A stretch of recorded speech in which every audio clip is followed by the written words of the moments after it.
એ પૈસા 10 ગણા કે 12 ગણા કે 15 ગણા થઈને બિલ્ડિંગ મેન્ટેન થઈ શકે એવું છે આવતા 10 વર્ષ પછી કે ભાઈ ઓકે બહુ સારું રિટર્ન 12% મિનિમમ રિટર્ન મળે છે એસઆઈપીની અંદર. ઘણી જગ્યાએ 15% મળે છે, ઘણી જગ્યાએ 18% મળે છે.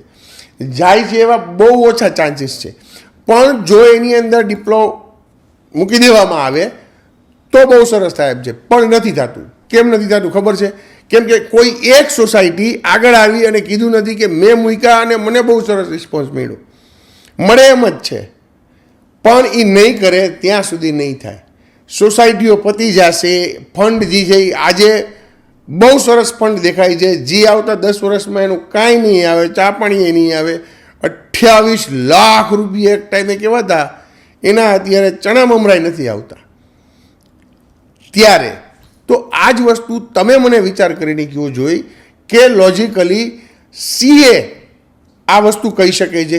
જે બિલ્ડિંગમાં સીએ છે એ કહે તોય કેમ તો કે સમૂહમાં જે છે ને કોઈને યોગ્ય નિર્ણય નથી લેવો, એને સેફ નિર્ણય લેવો છે.